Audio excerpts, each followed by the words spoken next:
As you all know, Unilever is one of our primary sponsors, and we're delighted to have Keith Weed join us today to talk. Keith is Chief Marketing and Communications Officer at Unilever, but also responsible for lots of different things as well. So sustainability comes in there, the drinking water business is in there, and he's also steward of the Unilever brand. Today, we're going to talk about this, marketing for people in a multi-channel world. And really, there's not much more I can say other than passing over to the man himself. So please give a big round of applause for Keith Weed.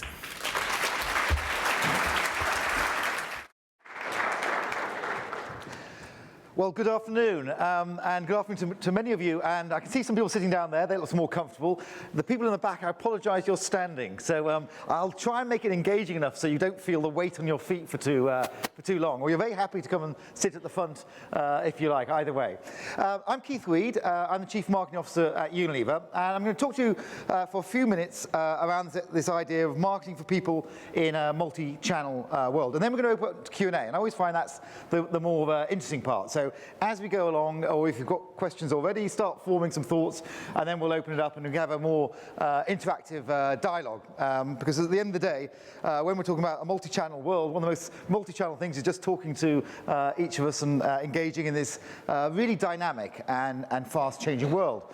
Now, there's going to be an awful lot of people you're going to see are going to predict what's happening, predicting the future, and I'm sure you've already heard a lot about mobile and social and data and startups. So I always just think it's good to remind ourselves it's not that easy to predict the future. I think what we can predict now is change is going to happen, and change is going to get faster. But if you go back to, this was in 1995, and he's a pretty bright guy. He's an astronomer, a lecturer, an author, and had, as you can see, quite clear views on where the internet wasn't going to go. And I don't know what you were doing in 1995. Nick Leeson had just brought down Barings Bank. There were Brixton riots. And there was a whole world of this connected digital world ahead of us, and seeing how that was going to develop. And I think what's quite striking is how much has changed in that period of time. This is a timeline just looking at a desktop and the apps that are replacing it. And this is the world that, of course, lots of people here, and of course lots of people back in the companies you work for have grown up in. And while we would love to talk about the digital natives, there's an awful lot of people running companies who are far from that, who are having to learn as they go this changing world. And we all need to have a point of view of the future, because we can't have strategy, we can't decide where we're going to go unless we have a point of view of where the world is going. That's one of the things we do a lot at Unilever. We look forward to the future and try and work out where we're going to go. And one of the things that I want to do is frame my presentation around the three themes that you've seen of this whole ad tech, and that's around connect, engage, and innovate. But to put the Unilever twist on it, so I want to talk about connect with authenticity, engage with relevance, and innovate with talkability. So let's start with our first one. I mean, clearly connecting in an increasingly connected world is a really important thing to do. But as you all know, we're all bombarded with so many ideas, so many ways to connect with each other, but of course, brands connecting with us and us connecting with brands. And in that really complex and challenging and fragmented world, we can only spend our minute once. And of course, all marketers, and Unilever's no exception, whether we're talking about Hellmann's mayonnaise or Ben & Jerry's or Persil washing powder, we want you to spend your minutes with us. And certainly what we've learned is it's no longer good enough just to get noticed about having interruption advertising. You need to connect in a way that people want to spend time with you. And it's that thought around authenticity is something that we believe that in our brands and what we're striving for, and what we call brands with purpose, or brands that matter, or brands with meaning, are all ways to actually have a greater connection, a greater engagement with people. And Havas actually did a study on this on meaningful brands, and they showed against the marketing KPIs of brands that had more brands with purpose, more meaningful position, that their KPIs were exceeded 100% by the brands with meaning, and they got 46% more share of wallet, and surprise, surprise, the stocks, the shares of the companies who own those brands far exceeded the progress of the growth of the other companies.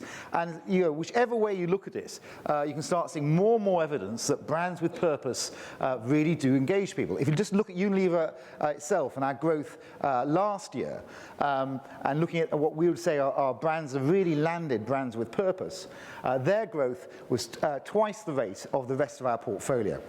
So people do really care, and people do start putting money against brands that have a little bit more than just the basic functional benefits or the basic emotional benefits, and go a step further into brands with purpose. So I'm going to use an example. Of course, I'll use one of our examples, but I could have used other brands as well, of a brand with purpose, which is really engaging with people in a different way, that's building the brand globally around the world.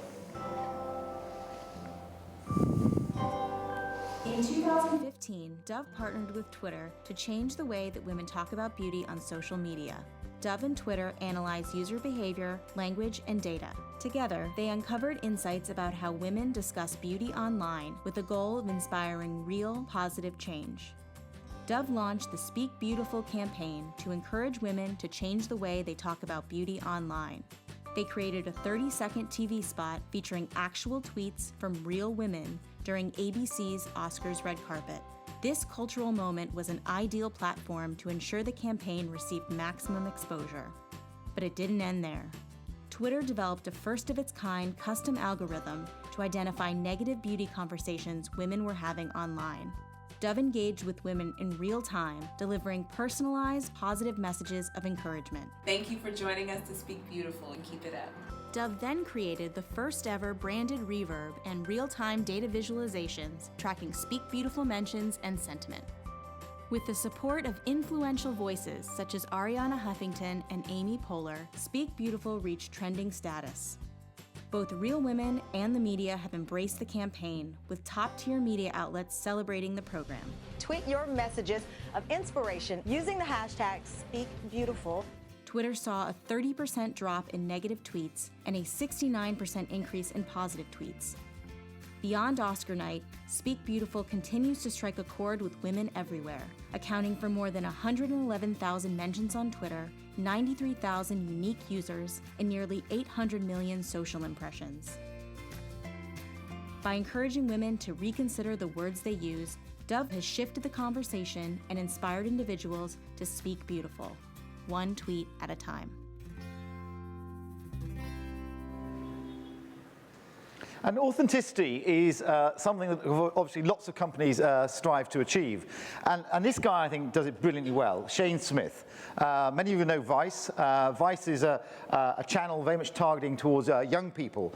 And as he says it himself, it's created by young people, edited by young people, for young people. And they create a really authentic tone. I think striving for that sort of authenticity and engaging with this really important, growing, powerful group of people, the millennials, if you want to call them that, is something I think a lot of companies should strive a lot more to do. And if we can be inspired by companies like Vice to really connect with the millennial audience, I think we can go a lot further in really trying to engage with people with authenticity. And we are actually working closely with Vice. We've just launched our brands on Broadly. Broadly is their new female-focused channel. Got off to a tremendously strong start. But what we're doing is not only do we have a business relationship with them, we're also learning a huge amount about creating content and understanding exactly how this target audience behaves differently, and importantly, how we can connect authentically with them differently from obviously other target audiences as well. But if there's one challenge I'd have in this area, and it really comes back to the point I was also talking about before, is the generations that are moving through are different. I think there are too many people in business that believe that younger generation will, when they get a mortgage and children, will turn into the same people of the generation ahead. And it's absolutely clear that's not going to happen. They are going to be the same attitudinally focused people. They might have less hair and they might be a little bit grayer. But the truth of the matter is they're going to move through. And I think connecting with those people in a different way is going to be a real challenge. And we see it in recruitment. And we see it when graduates join companies. And that is a real challenge. If I go back to when I was joining a company, the choices you had were a lot less than now. And if you think, you throw, of course, the Googles, the Facebooks, the Twitters out there, but then also the startups, and also many different opportunities of small through to large companies. The choice for people to go and have different careers is really quite striking. And this again, I think, where not only brands with purpose, but companies with purpose can help. And that's the idea of engaging with authenticity. So if you look at LinkedIn, if you look at the most looked up search companies, you won't be surprised the first couple are Google and Apple. And then number 3 is a soup and soap company called Unilever. And then it's Facebook, and then it's Microsoft, and then it's Amazon. And I believe the reason why we're there at number 3 is because of the purposeful approach that Unilever has as a company, and indeed many of our brands have as well. And that connecting with authenticity, I think, is a challenge, as I say, for recruitment as much as for our brands. So let me move on to engaging. But engaging with relevance. I think context is getting much more important. Context about where you're seeing things, how you're engaging with things, and of course, with the great mobile in our hand, we're engaging with copy, with content, with brands in all different places.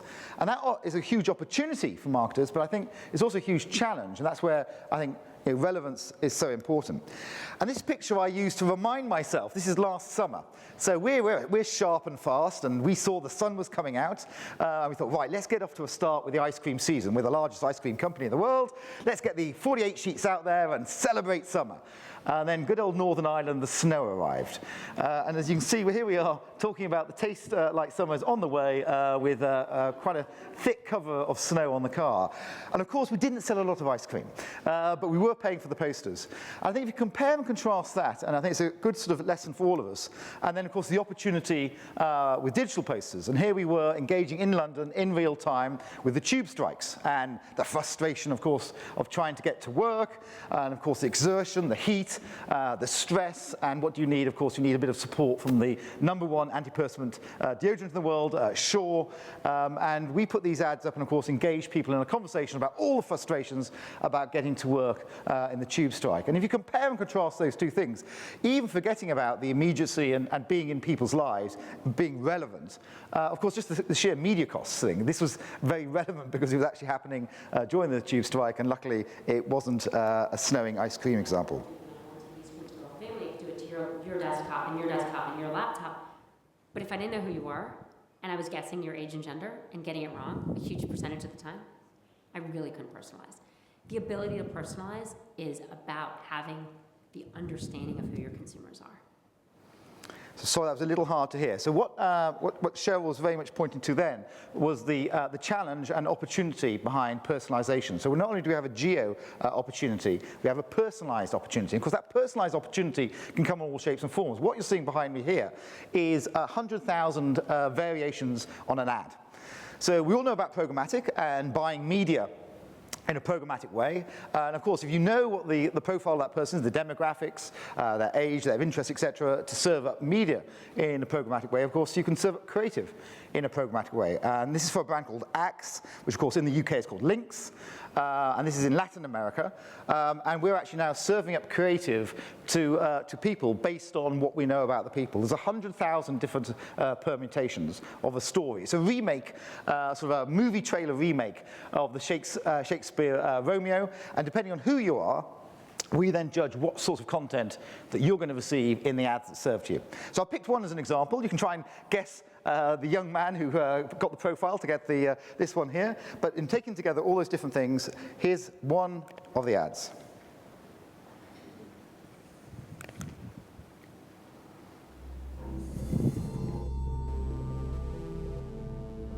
Some say life has killed the dream, but he will not accept it without fighting. Based on the most famous story of all times.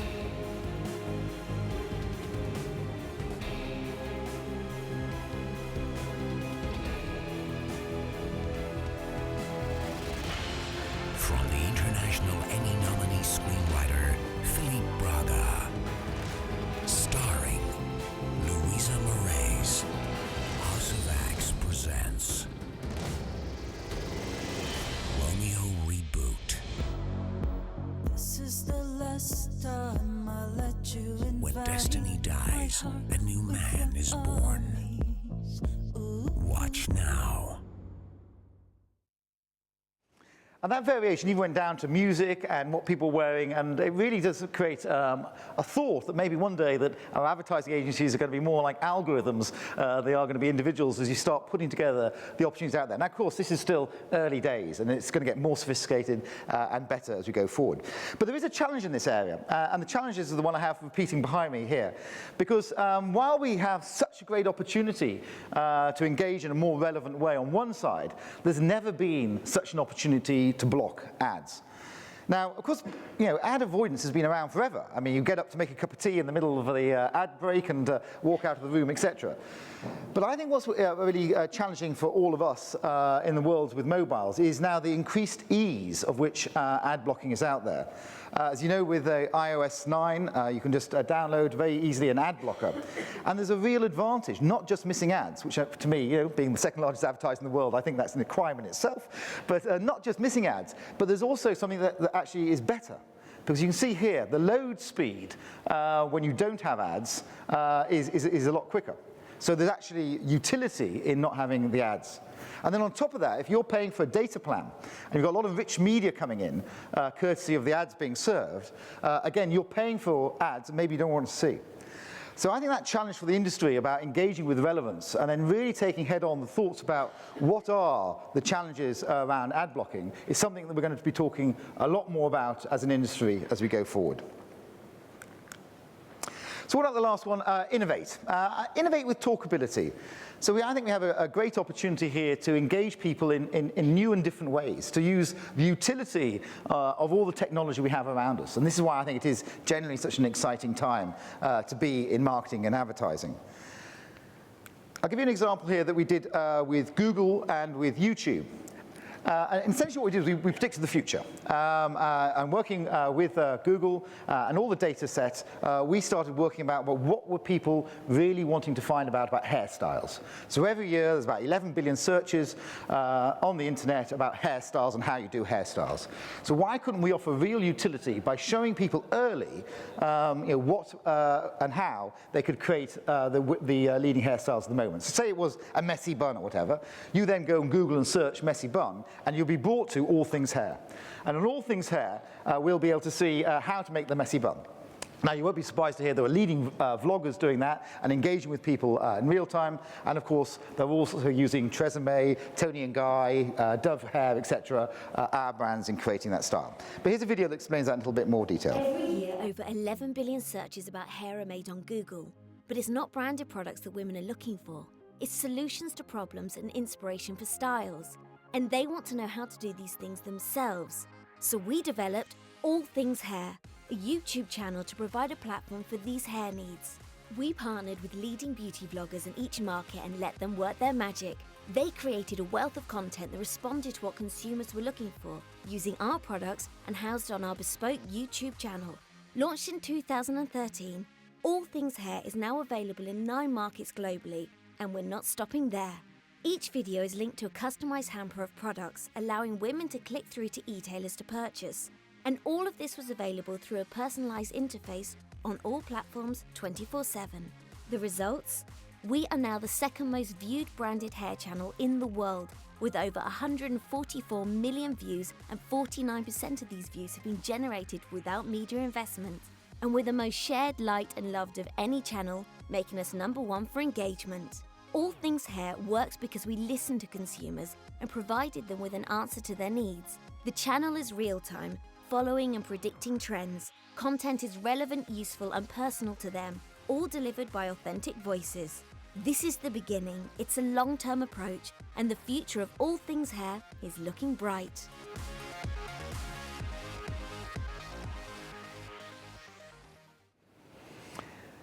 So I hope with All Things Hair, you can see a good example of innovating, but in a way that is very much talked about. People share, obviously, the channel. People share the styles, and indeed, a very useful way of engaging with people about something they're really interested about and would like to learn more about. So that brings me to sort of the end of what I was going to cover on those 3 areas. And before I sort of open up for Q&A, just run through those thoughts one more time. Connect with authenticity. We've got to find ways to really connect with people in a deeper way. we're bombarded with so many messages. We've got to find ways of really engaging people in new ways and more authentic ways. We want to engage with the relevance, and that's contextual as well, and make sure where people are, we know where people are, we can be much more personal with connecting with mobile, and use the whole form, of course, to innovate, and to innovate in such a way that people pass on what we're doing and share. And I just think this is a moment in time. I'm not going to be like our astronomer at the beginning and predicting the future, but there's some things we can predict, because we know there are big trends around us right now. And if you just picked one, for instance, just connected devices. You know, only back in 5 years ago, we had 7 billion connected devices. Right now, in this world, we have 25 billion connected devices. There's a good estimate that in 2020, we're going to have 50 billion by 2020 connected devices, with 212 sensor-enabled devices. So I think what we're going to see quite quickly is the true web. Because if right now what we have is the internet, it's very hub and spoke between humans and other humans through machines. But you can see with 212 billion sensor-enabled and another 50 billion connected devices, it's going to be things talking to things. And one of the challenges of marketers like myself and the marketers in Unilever is going to be is not just engaging with you and trying to get you to buy PG Tips or Personal Automatic. It'll also be with your sort of virtual personal assistant. And your virtual personal assistant will be ordering things like soap powder and soap, etc. So we're going to have to work out how our machines are going to talk to your machines to convince you to sort of carry on buying our products in the way you have been doing already. And those challenges are right in front of us right now. Artificial intelligence is something we, on one side, are leveraging, but it also is going to be a great challenge as we try, in this ever-changing world, to connect, engage, and innovate. So thanks very much. You're going to come up and do some questions.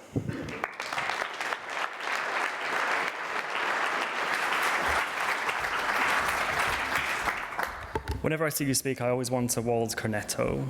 Always. It's always in one of your videos. Before we go to questions on the floor, what we are doing is we're running a Blipper poll. So if we can bring Blipper up, if everyone downloads the Blipper app, or open your app if you've downloaded it already, scan your badge, and you can answer yes or no to this question here. So, tech-driven targeting and engagement, are they mutually exclusive? We're going to do a yes or a no. We'll give it about 30 seconds to give you time to do that, and ask Keith this as his first question. Do you want me to answer it? Yes, please. Okay. Tech-driven targeting and engagement, are they mutually exclusive? No, I think absolutely not. I think they're two things that go together incredibly well. If you target well. I think if you just take the point about advertising itself, I do not want to be targeted with sort of nappies or diaper ads. My kids are in their 20s. So I think there's one thing to say is just removing bad targeting would be one thing that I think will drive engagement. And of course, if you know a person better, you should be able to serve them what they want to see. And I think actually the Axe ad or the Links ad is a perfect example of that. We actually know the profile of the person, what they're interested in, etc. And so from targeting that, of course, we get better engagement, because you can imagine it could be ultimately in your hometown or whatever. If you take the variations broadly enough, we should be able to create ads which are really targeted to engage with what you're passionate about and what you're interested in. Fantastic. Let's see what the audience thinks. If we close the poll now, I don't think it's going to change in 10 seconds. Looks like a resounding no, so everyone agrees, which is good. Fantastic. So let's do questions from the floor. If you can raise your hand, we've got a couple of roaming mics. Just stand up, say who you are, where you're from. We will start with the gentleman in the blue shirt here.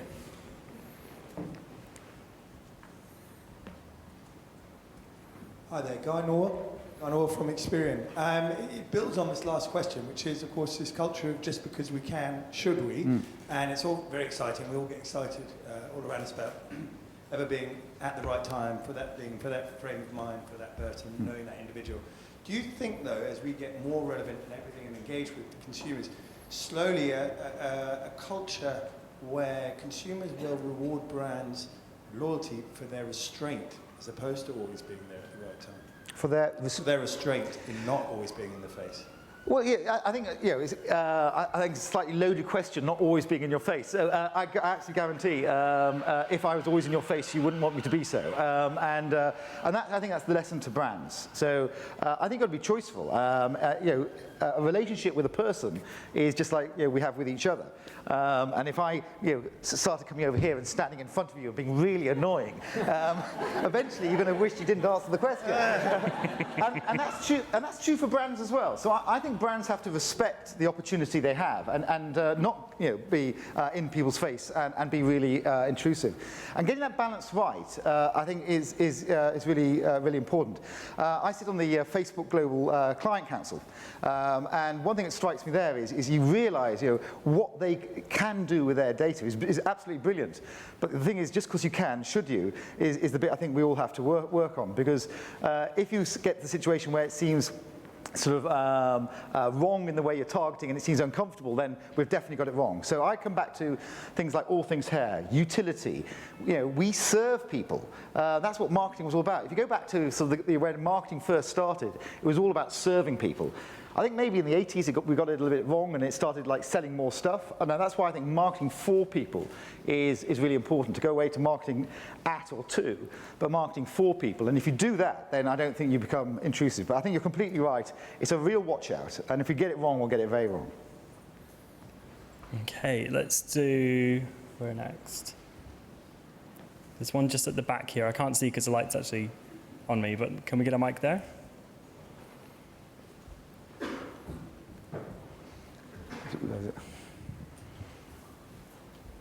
Thanks. I was really interested to see you talk about authenticity, and that's something we are social talk a lot about with our brands. Dead easy to say at conferences, really hard to do, but I think your partnership with Vice lays testament to the fact that Unilever are actually doing it. And I'd love to know a bit more about how that relationship came about, what's its purpose, and how it's gone. Yeah, I think one of the roles, certainly I think in the marketing world today, is to actually work with people and have connections and different types of partnerships. So if I took, wound back time, virtually all our connections would have been done through agencies as a sort of third party. And you can understand why, because even just look at TV. Would it be possible as someone in my role to have a meaningful relationship with, I don't know, ABC and NBC in the US and ITV and Channel 4 in the UK and Star or whatever in Asia? And I think what the opportunity of the connected world has been is that we actually do have some big global players, the Facebooks, the Googles, the Twitters, the Snapchats, and of course the Vices of this world. So I see very much a role of our marketers is to work with who's best out there. And I think content development is going to be one of the real big challenges, and real-time, authentic content development. The way we have developed sort of content in inverted commas, i.e. advertising, is really in a way that is impossible to really translate it into today's content world. I mean, what do you want content to be? You want it to be quality content. You want it to be great content. We want it to have it always on, available for people to engage with, and we want it to be cost effective. Well, right now you can choose two of the three. If you're going to be cost effective, you're going to be always on. It's not going to be great quality. And that's, I think, the paradigm we need to break. And the relationships we have with people like Vice is to try and understand different ways of creating content and relevant content that engages with target audience. And I can mention many others. We work, and there's sessions here with the Foundry, the Unilever Foundry.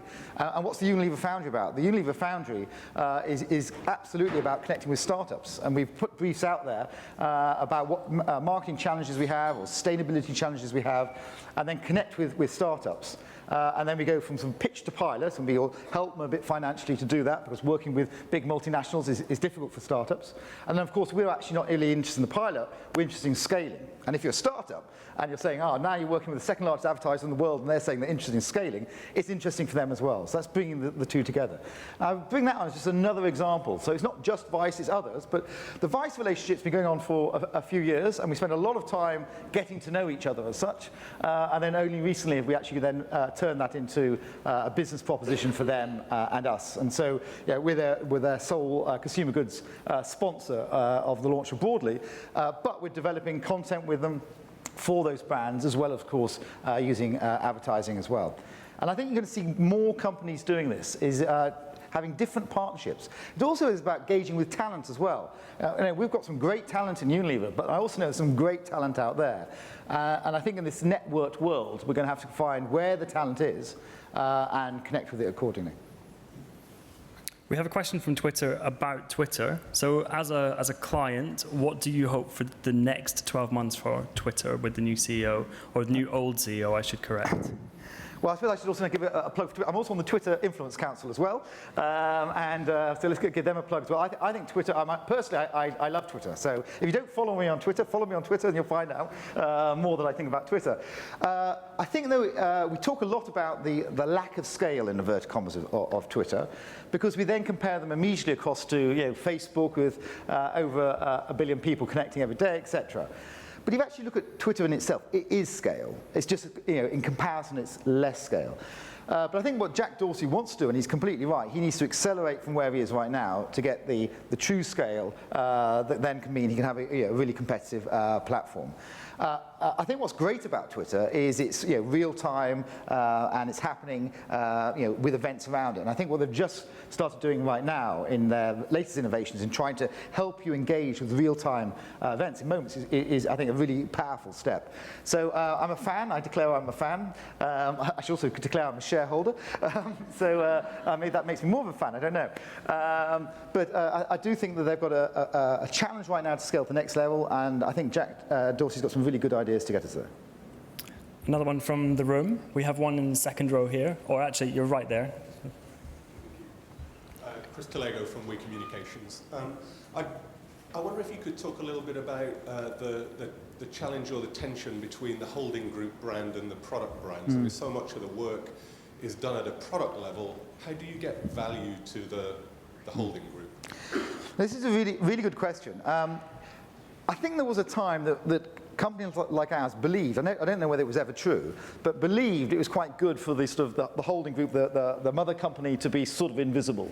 And actually, because as people, it was incredibly hard to find out where brands came from and who the mother brands were. But of course, that changed completely with the ability to search on the internet. So the idea that if you wanted to find out who owns Ben & Jerry's, well, obviously you can look on the back of the pack, but you can just Google it and you'll find out it's us. So if there ever was the idea that big corporates somehow weren't behind the brands, now it's certainly true that they're very visible. And I think it's very important then that people then know what the corporate brand stands for.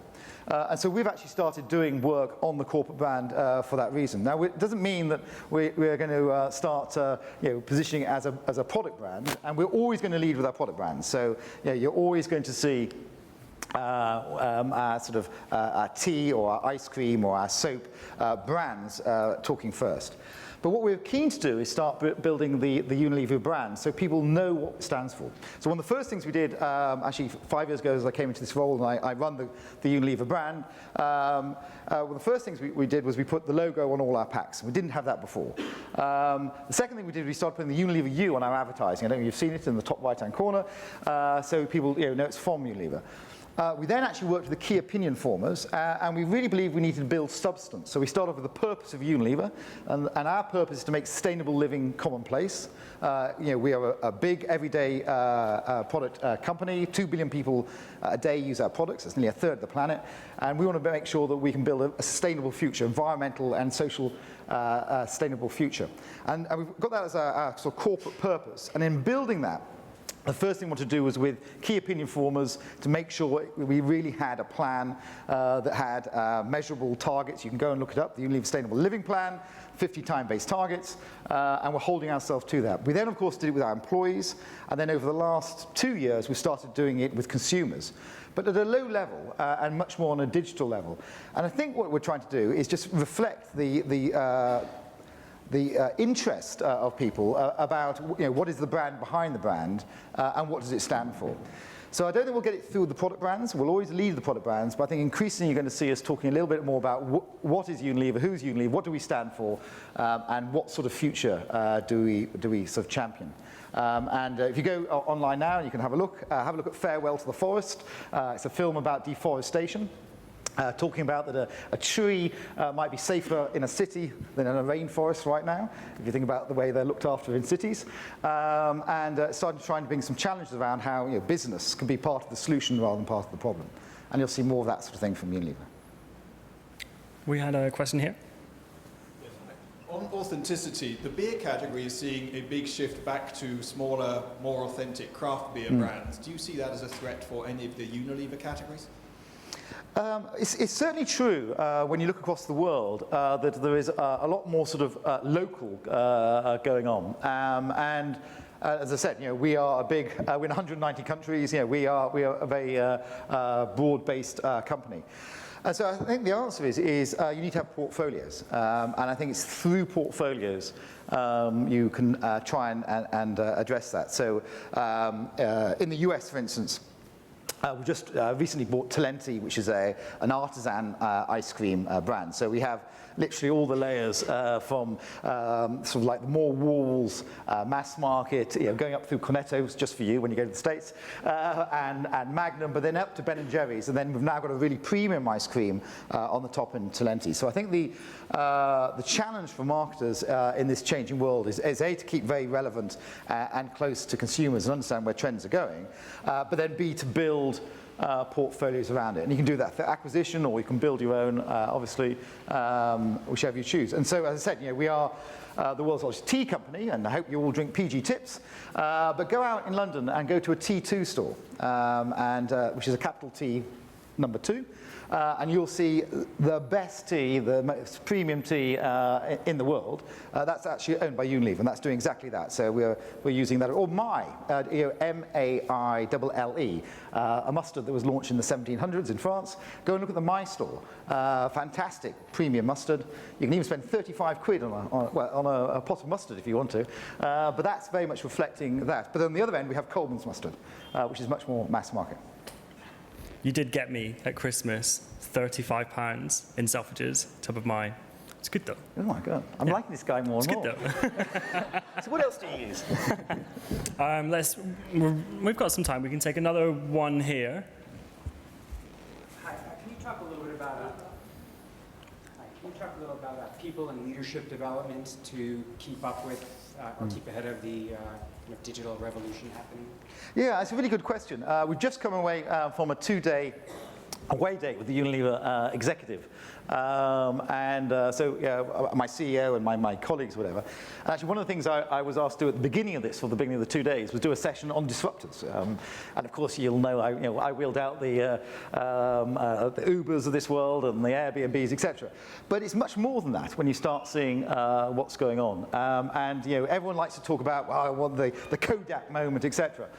But the world is shifting so fast. I think one of the things we all need to do, all of us need to do, is keep ourselves up to date. So no one's more interested in your personal development than you, and likewise for me. And I think the most important thing is to make sure that our toolboxes are full. So I was joking earlier about being keen on Twitter, but I forced myself initially on Twitter. Because I just felt, no, if I'm going to be the CMO of Unilever, I better make sure that I know what's going on out there and very much part of it as well. So I think the first thing you need to do is make personal commitment. And I say to my marketing team, we're moving now from digital marketing to marketing in a digital world. And if you're not interested in engaging this personally and filling your toolbox, probably now is a good time to get a different career, because this is only going to accelerate in this area. So I think the first thing is to sort yourself out. And then grab opportunities. There's something weird about training in business. So I was at dinner last night, and there was Lawrence Dallaglio and Will Greenwood, 2 World Cup champions, being interviewed by Gabby Logan about the World Cup. Of course, we talked a little bit about the English team, of course, and experiences going on in the Rugby World Cup right now. And these guys just talked so articulately about training and coaching and strategy, etc. But it seems to be, it's more like tough and hardcore to go to meetings and do emails than to turn up a training course. And how many times do you find, you go to a training course, I'm talking training course, and someone couldn't make it because they were too busy? Well, if you're too busy, trying to chop down the trees, that you forget to sharpen the axe, it's going to be a lot harder. So I think the commitment, and we have stepped up significantly the training of our 6,000 marketers around the world, but really, from the top down and from the bottom up. On the idea is you really need to understand what's going on. And the real challenge, and I know there's a little bunch of Unilever team over there, so I'll speak to you guys as well. The real challenge is our senior people, the people who are actually running our brands, and doing the senior roles in marketing are actually the sort of right the opposite. They're the lost generation. So you have the digital natives coming up who don't even talk about online and offline. And then you have people like myself who has a 20-year-old, a 22-year-old, and a 24-year-old child. If the way I engage with my 20-year-old daughters, who's at fashion school, is Snapchat. Yeah, that's the way we go backward and forward, is on Snapchat. If you don't have kids that are old enough to be in this, or you didn't grow up, you are that middle generation, they're the very people that are running our big brands. So my advice to everyone is tool up. We're doing a huge amount of training in Unilever, and I'm really pleased to say people are really engaging in it. And I think the only answer here is to think about it like a sportsman. You've got to realize that if you want to win the 100 meters, you can't sit on your backside and eat chips and watch telly all year and then get up on the day and give it your best. You have to train, and you have to learn, and you have to coach, and there's tactics, and through that you become a better runner.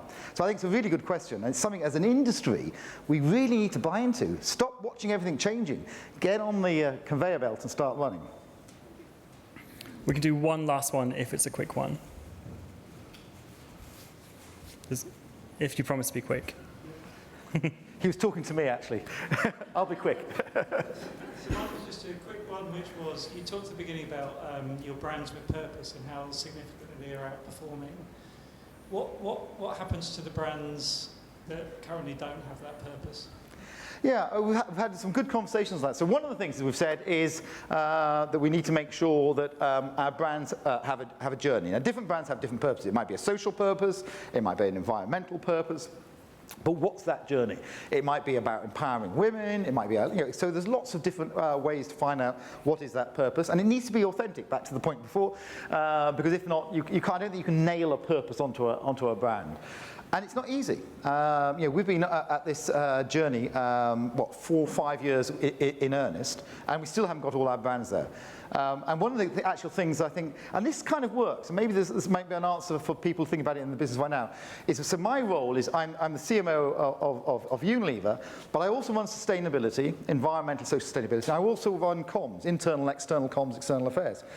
Because if you think about it, the model that has marketing in that corner selling more stuff, and sustainability in this corner trying to save the planet, and comms over here trying to find a nice picture of some project in Africa for the annual report, it doesn't hold together. So I think actually putting those roles together and forcing marketers to say, do you know what? We want you to grow, but we want you to grow in a socially and environmentally sustainable way. I really believe you can't have a healthy business in an unhealthy society, and business need to be part of that. So the brands that don't have a purpose are working hard on it. You might, if you actually look at our disposals, you might actually see some of the brands who've disposed and just said, they don't see how they're going to crack purpose on that brand. So some of our disposals give a hint to the ones that myself and my very good marketing team have decided we can't quite crack. Good. Okay, well, thank you very much. Particularly thank you for the guys and girls at the back standing up. And I really hope you have a really good rest of the day. Thank you very much.